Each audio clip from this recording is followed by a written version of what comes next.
Bava Metzia Daf Dalid contains two primary sugyas, both in the concept of Bava Metzia. The Gemara first wants to conclude its discussion looking for a raya that a hadas edim on mixas could be mechayev shua. Then the Gemara will get into a sugya called halach, which we will explain and discuss when we get there, and rayas as to whether halach is mechayev shuas of Bava Metzia or not. So let's begin.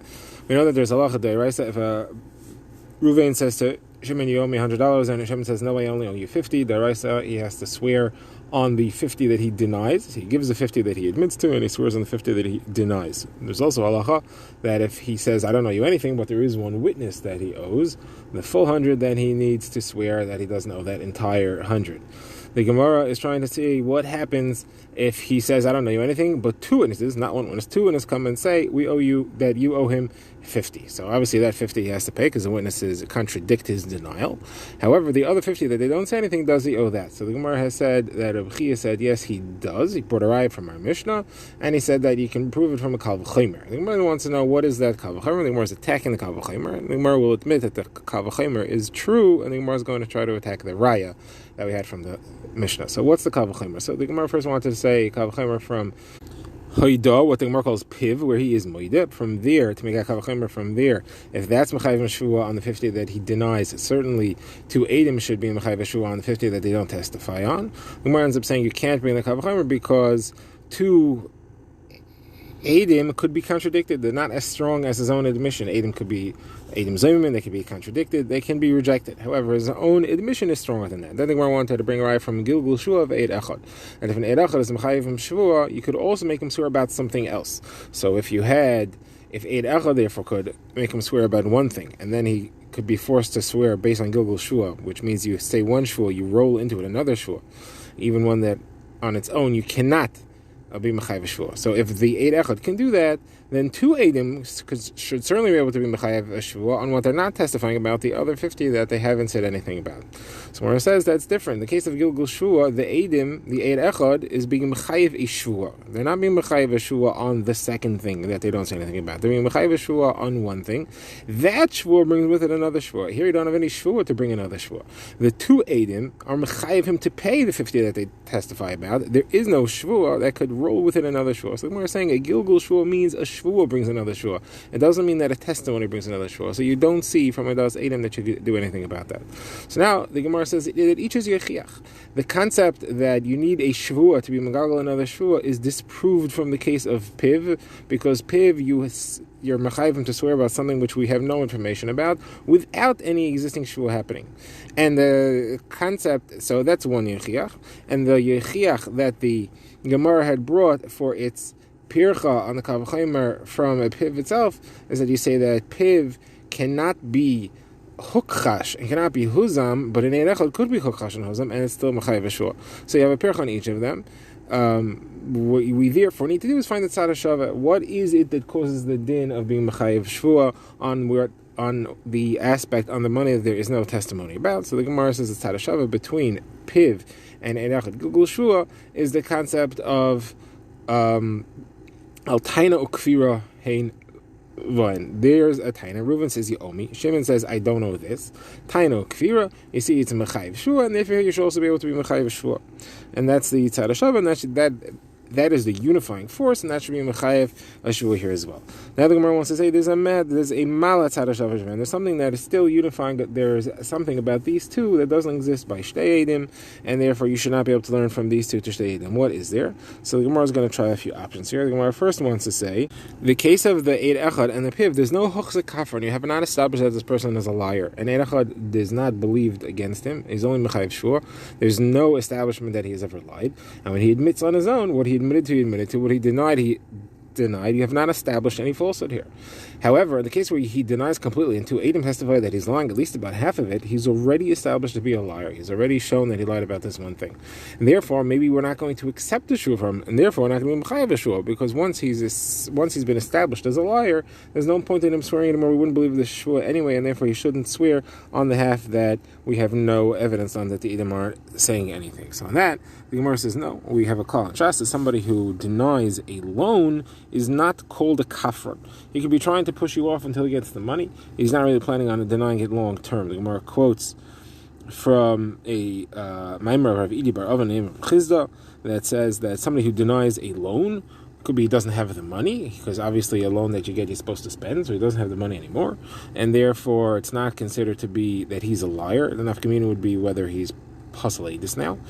On the other hand, somebody who denies a pikadain, an object which was given to him to hold, and that he's still holding, he can't have spent it, and if he denies that he has it, that's a real liar. There's no excuse for that, and that would make him pasalaydis. So you see that denying this, even the 50 that he denied and he was caught by the Eidim, doesn't make him into a hochzik kafron.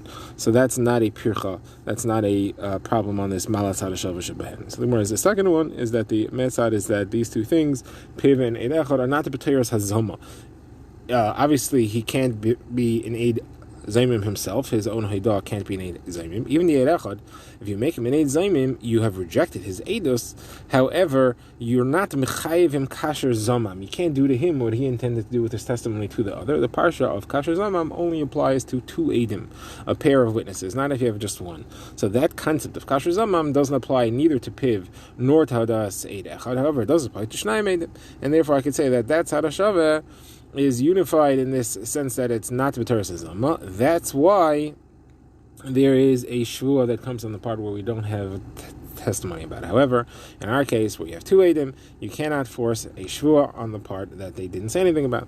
Someone says, no, this is not a good kasha, because Reb Chia obviously could say that I do have a kavachimer here, and the Teres Hazam has nothing to do with this. The concept of kasher zamam, punishing the guy with his own false aids, that has nothing to do with whether he's believable or not to be able to be mechayev shvua.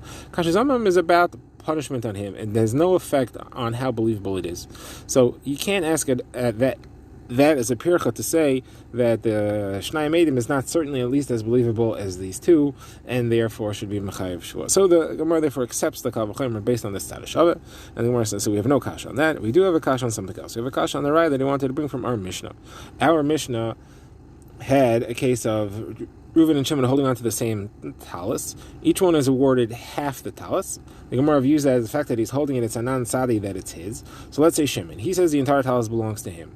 We have anan sadi that half of it is not his because Reuven is holding on to at least half.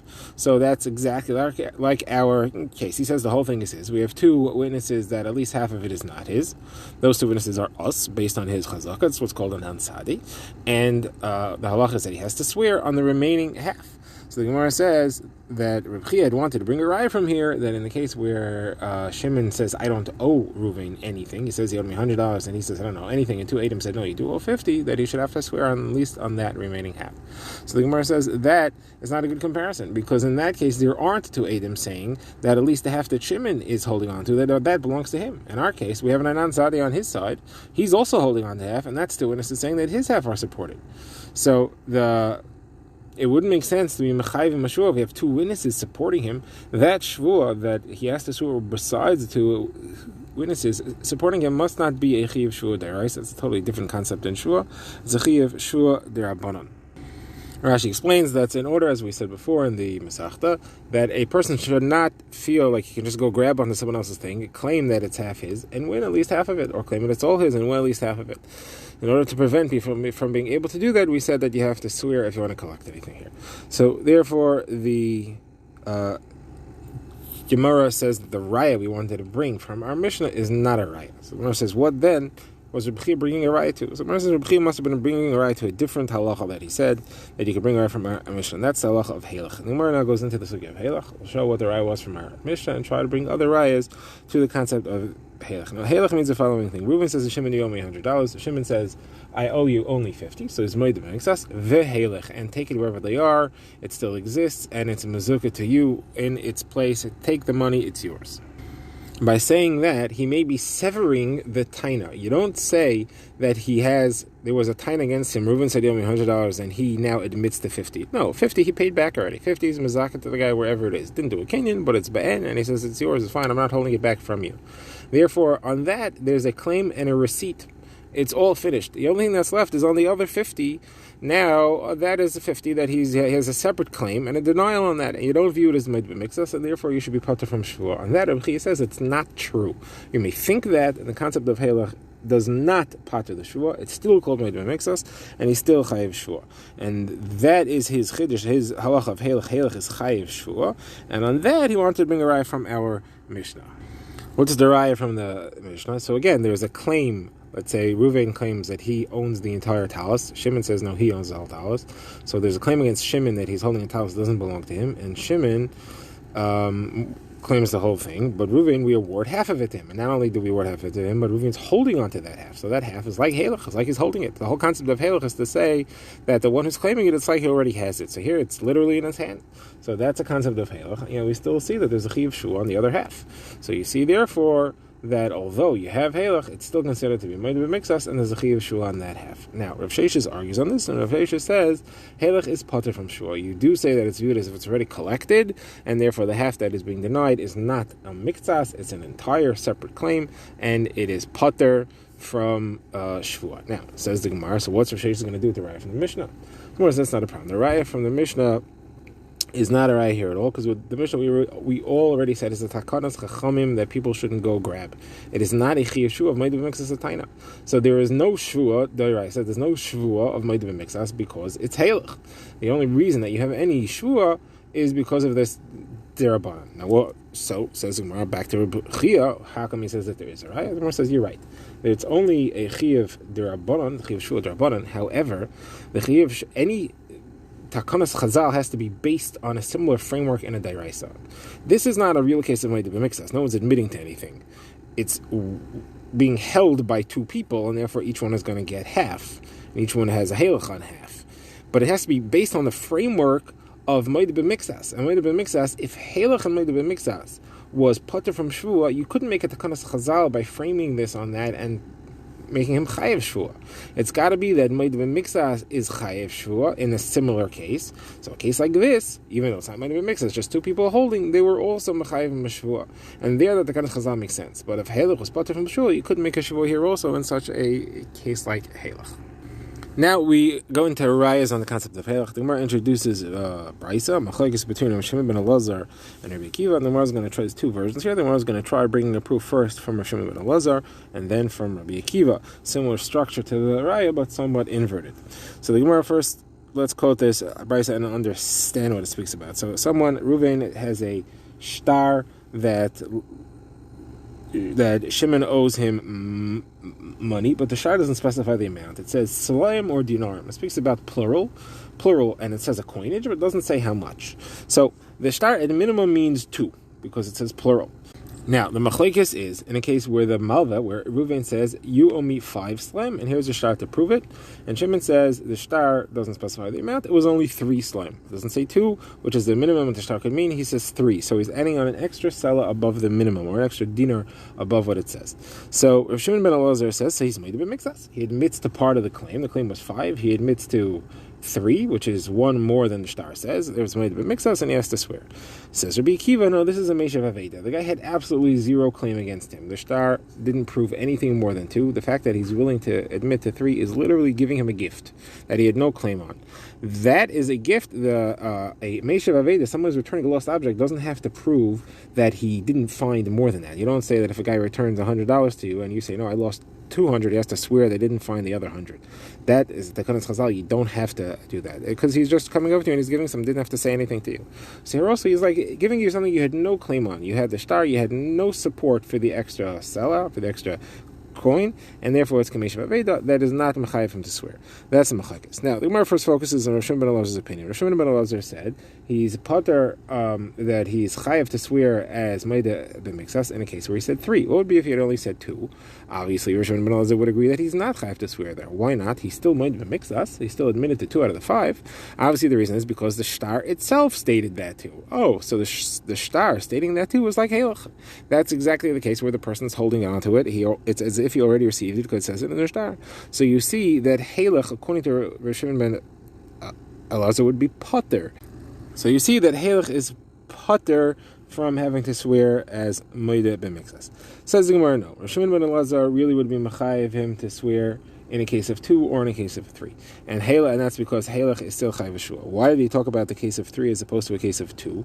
Because in case of 2, Rabbi Kiva wouldn't argue. Rabbi Kiva's position is that it's Kimesha Vaveit, it's like returning a lost object. That's only the extra one that he gave him. If it would just agree to 2, he isn't returning any lost object. It's a regular case of Moida B'Mixas, it's also Halach, but Rabbi Kiva would agree that he Chayev. So you would have been Chai V'Shua according to Rabbi Kiva also. Therefore, Rav Shimon and Elazar would never have had anything to argue about. That's why the Brisa chose to talk about the case of 3. But really, Rav Shimon ben Elazar agrees, even in a case of 2, that you're Chayev, and Rabbi Kiva, everyone agrees to that. So, says the Gemara, so now it comes out as follows. Rabbi Kiva says that the reason that you're Potter is because you are a Meisha Vaveda. 2, you're Chayev, because it's made of a Mixas. 3, you're Potter because it's Meisha Vaveda. So then Rav Shimon ben Elazar should have said, no, 3, you're also Chayev. You should have argued on the concept of Meisha Vaveda, so you're also Chayev on 3. That's not what he says. The Lashon of the Brisa is, Rabbi Shimon ben Elazar says, no, 3, you're Chayev because it's made of a Mixas. That implies that 2 is not a made of a Mixas. Only 3 is a made of a Mixas. If he was just trying to extend the din of 2 to 3 and saying there's no difference, he should have said, no, not only is 2 Chayev, which Rabbi Kiva agrees to, 3 is also Chayev, and the concept of Meisha Vaveda doesn't apply. So the language here is wrong according to this pshat. Therefore, the Gemara gives a different answer. The Gemara says, no, you're right. 2 here would be Potter. However, that's for a different reason. It's not because of Halach. Halach is really Chayev Shua. Here, the 2 is Potter is because it's explicit in the shtar, or because it's Shibud Karkos. Since it's a shtar, there's actually a lien on the land that he owes, as with every loan that's written in a shtar. It's written in a document. Halacha is that anything that has a Shibud Karkos, you cannot swear. There's a kosev, there's no swearing on land. Now, if the shtar itself supports you, that's another situation. That was the Gemara's first answer. The shtar supports the claim that it's only 2 because that's why it doesn't say a number. Therefore, he has a document. There is no Moedim Mixus in that. It's not the same as Halach. Now, the second version of the story is that it's from Rabbi Kiva's Shita. Rabbi Kiva says that if the Leva, if Shimon admits to 3, then he's Potter because he's a Meishav Aveda. That sounds like if he admits to only 2, he would be Chayev, because there is not a Meishav Aveda. He's not admitting to anything more than what it says in the Shtar itself. He's not giving him anything. Therefore, that he's Chayev Shua in that case. Now, that's a case of Halach. If it's supported by the Shtar, that's a case of Halach, and you see that it's Chayev. So that's a Raya. Not like, that is a Raya like Rabbi Chia against Rav Sheshes, that case of Halach, you're still Chayev Shvua. Says the Gemara, no, I really tell you that you're Potter in that case. You're Potter, according to Rabbi Kiva, both if he admits to 2 and if he admits to 3. Why do we not discuss the case of 2, which is a bigger Chiddush? Because there's no Meishav Veda. The reason is because in the case of 2, Rav Shimon ben Elazar doesn't argue, because Rav Shimon ben Elazar agrees that that is Halach and you're Potter because of Halach. It's only in the case of 3 where Shimon ben Elazar says that it's made b'mixas and you're Chayev Shua, and on that Rabbi Akiva says that it's not made b'mixas, it's Meishav Veda, and therefore you're Potter from Shua. Says the Gemara, it's logical. Rabbi Akiva has to say that you're Potter both in case of 2 and 3, because if you'd be Chayev in the case of 2, how could you Potter him in the case of 3? Then everybody will just play a simple trick. He knows he owes 5, let's say, and the shtar says minimum of 2, so he'll admit to 3, and then he's Potter. Then he wins because he's. You're going to say, well, he's Meishav Aveda, so everybody's Meishav Aveda, so that's an excuse, and therefore it has to be that he's really Potter on 2, and therefore the 3 is a Meishav Aveda. That's why it's a freebie. So Zumar, you're right. So that means that it has to be that it's Potter by 2, and the reason was because of Halach. So it's like a kasha on Rabbi Chia said you're Chayev in case of Halach. So Zumar gives the same 2 answers as before. No, really, you could be that you are Chayev for a case of Halach as made by Mixas. Here you're Potter for a different reason, either because the shtar is completely supporting him, it's explicit in the shtar, or because it's Kviras Shibud Karkos, and there's no Shvua and anything that has Karka involved. Now, the Gemara wants to bring another raya to the sugya of Halach. The Gemara quotes a raya or a kasha asked by Rav Nachman. There are Brisa that says if Reuven makes a claim that Shimon owes him kelim and karkais, items, movable objects, as well as land. So, what's his response? Depends on what halach is. If he responds that he admits to the land and denies the kelim, or he admits to the kelim and denies the land, or he admits to part of the land and denies part of the land and part of the kelim, in all those situations he's potter from shua, because the land is involved either in his admission or his denial, and that cannot be mechayev a person shvua, land is never mechayev shvua, not in its admission, not in its denial. The only case in which you can be chayev shvua here is if he admits to part of the kalim and denies part of the kalim. What he does with the land is irrelevant. He is mighty b'mixas on the kalim itself, and therefore is chayev shvua there. Says the Gemara. Now the implication here is that the only reason he's potter is because of the land involved. This exact same case, if it would be all kalim, would be a case of halach. Land is always halach because land is always where it is. It's in its exact spot. He can collect it wherever it is. It's never spent. So the comparative case would be kalim where he says halach. And the halacha therefore would be, since there's no kfiras karka, it must be that he would be chayev shvua. So you see, the case of halach is chayev shvua. So that Gemara answers no. The case, if it would be kalim, and kalim would be potter also. Again, because halach is potter. Why do we discuss a case of kalim and karka? So the reason is because we want to talk about a case where he was moide on part of kalim and he denied part of kalim and karka. There he is chayev shvua on the part of kalim because moide mixes in the kalim, and the karka now he's zoikfin shvua because he's swearing on part of the kalim. He also has to swear on the karka, even though you cannot ordinarily be made to swear on karka. Here he can, because of the din of zoikif shvua. You drag along a shua, like the Gilgal shua we discussed earlier. Says the Gemara, what's a chiddush of that? We already have a brisa in Kedushin which says this halacha of zoikfin shua and karka together with a shua on metaltlin, where it says here is the ikar, over there it's brought in only agav. We were talking about concepts of nechasim nigrar with karka, and therefore we mention it again.